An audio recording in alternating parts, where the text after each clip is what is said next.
Iowa Republicans are extremely worried about the 2026 Iowa Senate election as speculation grows that Senator Joni Ernst will not run for re-election in 2026. Although not confirmed, there is a lot of speculation that she will not run for re-election in 2026.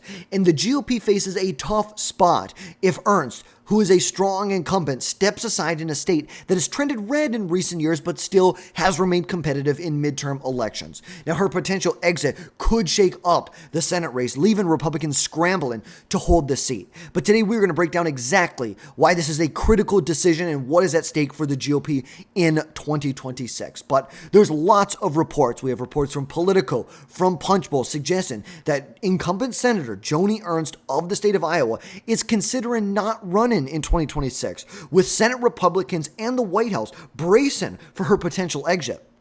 Now, reportedly, top White House officials privately met with Senator Joni Ernst of Iowa and are encouraging her to run for re-election in an effort to preserve the GOP majority. Now, obviously, we know it is very likely Republicans will hold the Senate majority in 2026. The House, that's a whole other conversation. But as far as the Senate, we don't need another reason to make this more competitive. There is no need to throw a bone to the Democrats right now. There just isn't. We don't need to give them anything to get a foot up on the Republican Party. Now, losing Joni Ernst's incumbency advantage in a state with competitive races will make this Senate seat very vulnerable. Now, obviously, we know there was a gaffe that happened a couple months ago. Joni Ernst talking about Medicaid cuts, saying that we're all going to die. A lot of people moved this from a safe Republican seat to a likely Republican seat, just like Sabato's crystal ball. That was a change that they had made in this election, was moving it to a likely Republican seat. Now, actually, I had already had this as a likely Republican seat, and then we moved it to a lean Republican seat. And it was not because of the Medicaid comments.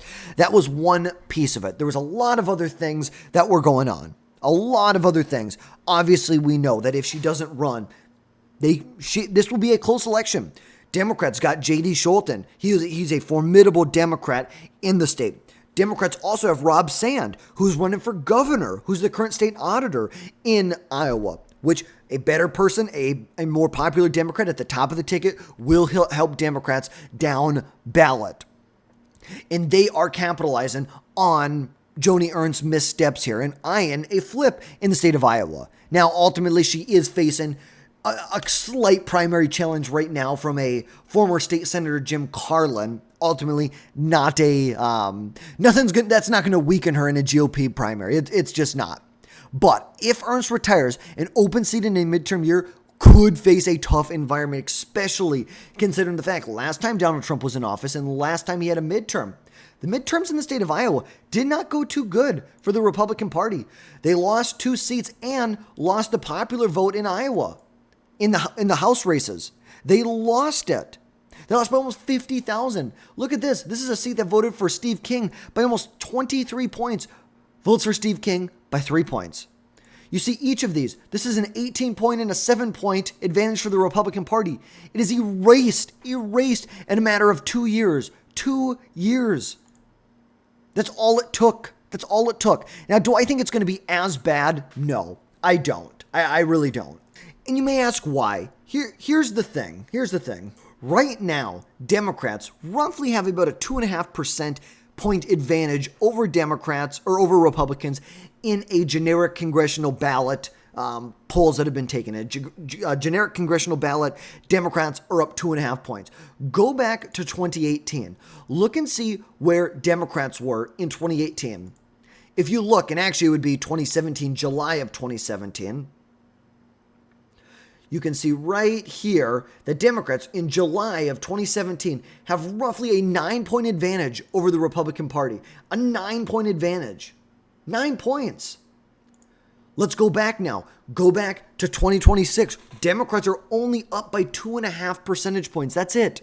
2.5 percentage points. That is nowhere near what we were looking at from what we saw back in 2018. It's just not. It is a much different world we are looking at right now. But if Joni Ernst decides not to run, there are people who could step in and who would run. Most notably, Ashley Hinson. She's a representative from Iowa's 2nd congressional district. She's probably the most popular Republican who's in Congress I should say, in the House of Representatives. She's a former TV personality and said she would run if Joni Ernst decides not to run. And she has roughly like $2.2 million in her war chest and has an extremely conservative voting record, which makes her a viable candidate. But still, she's untested in a more national race, a race that's statewide, a Senate race, very, very different than a House election. Very different. But any replacement would face a tougher primary and general election without Ernst's established brand, voter loyalty, and everything that they have. Everything they have. That Joni Ernst just has a much better reputation in the state of Iowa than anyone else because she's been doing this for a decade. Now, some of you may disagree with the fact that I believe Joni Ernst is a strong incumbent in this election. Some of you will disagree, and I understand. But let's be real about this. She has a proven track record. She was elected back in 2014. This is a seat that was held by a Democrat for 40 years. Obviously, he did not run for re-election, so she didn't beat him out. But then she was elected back in 2014 by a pretty decent margin, I believe about 8 percentage points. She won by back in 2014. Fast forward to 2020, she wins, 2022, she wins by, 2020. Oh my goodness, what is going wrong with me? She wins by roughly about 6 percentage points in this election. And she has a solid conservative record, pushing for lower taxes, border security, reduced government spending. She's also a retired lieutenant colonel and a combat veteran. And she connects with Iowa's values of service, patriotism. And it really has bolstered her electability in the state, even when there was leftward trends in the state. Now, in quarter one of 2025, she raised almost $1 million. Even though she's not running, she raised close to $1 million. $1 million. And look at this now. She has almost $3.4 million cash on hand. She's raised $6 million in this election. $6 million so far. So we know she can compete when it comes financially. She can compete. She can. And as a former Senate Republican Policy Committee chair, she wields a lot of influence to get a lot of benefits for the state of Iowa, aligning with conservative priorities like President Trump's tax cuts. And with the fact that Iowa's shift to the GOP, a state that at one point had voted for Barack Obama, at one point this state voted for Barack Obama twice by like a decent margin. He almost voted for Barack Obama by 10 percentage points. And then fast forward to 2024, Donald Trump wins it by 13.5 percentage points.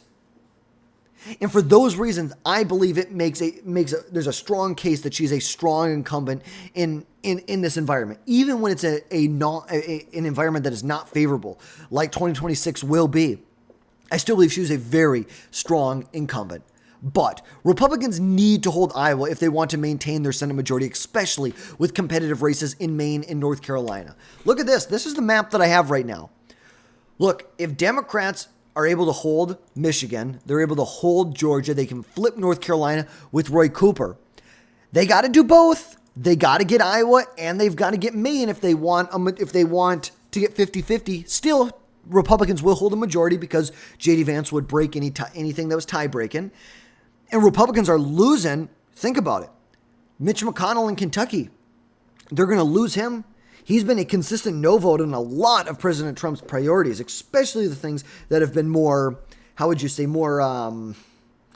the line. When you really, he wasn't a reliable vote. Republicans have more reliable votes than they did. But still, I think Iowa, I don't see Democrats winning it, even if Joni Ernst doesn't run for re-election. I still think that that Republicans hold it, but it will be a lot tougher. Republicans will have to put a lot more resources into the state of Iowa if they want to hold it, if Joni Ernst does not run in this race. Now, a loss in Iowa, a red-leaning state, would signal weakness in the GOP's Midwest stronghold. And like we said, 2026 could mirror 2018 when Democrats flipped 3 Iowa House seats, marking that this is critical. This is very, very critical.